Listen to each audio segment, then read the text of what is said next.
दोस्तों, खैबर पख्तूनख्वा में कुछ लोगों ने, बल्कि सैकड़ों लोगों ने, शायद वो हज़ारों में होंगे, उन्होंने हलफ लिया है कि अगर कोई पुलिस वाला उनके घर में घुसेगा तो वो उनके घर में घुसेंगे।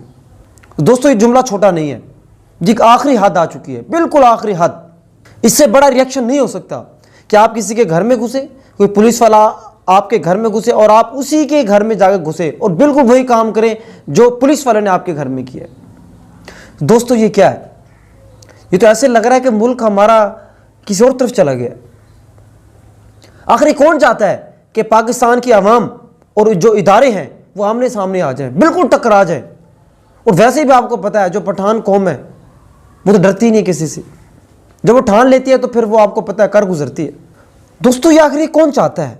ये लम्हा फिक्रिया है, बहुत बड़ा लम्हा फिक्रिया यार। ये कौन चाहता है कि हमारा जो मुल्क इस स्टेज पे आ गया? आखिर दोस्तों, बात ये है, अब मेरा सवाल ये है कि इस नहज पे ये मुल्क क्यों पहुंचा? इस नहज पे ये अवाम, ये इदारे क्यों पहुंचे?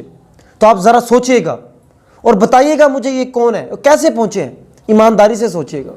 देखो, बात ये है दोस्तों, अगर आप किसी को एक बार नहीं, दो बार नहीं, तीन बार नहीं, चार बार नहीं, पांच बार अगर आप उसको पकड़ोगे अदालत के छोड़ने के बाद, हुक्म के बावजूद कि उसको मत पकड़ो, फिर भी अगर आप पकड़ेंगे तो सोचें, आखिर ये भी तो इंसान है। ये तो कोई जानवर, भेड़ बकरियां तो नहीं है कि जिस तरफ आप चाहें इसको लेकर चले जाएं। तो खुदारा मैं हाथ जोड़ के कहता हूँ, ये जो हमारे जो अहले ताकत हैं उनसे मैं हाथ जोड़ के कहता हूँ, प्लीज़ आप ऐसा ना करें। इस मुल्क पे रहम खाएं, इस कौम के ऊपर रहम खाएं। ये मुल्क जो हमारे इस्लाम के नाम पे बना है, इस मुल्क का जो मकसद था उस मकसद को मत भूले। आज हर पाकिस्तानी अपने पाकिस्तानी होने पे शर्मिंदा है। आखिर क्यों, किस वजह से? अगर कहीं तो हमारी कोताही है।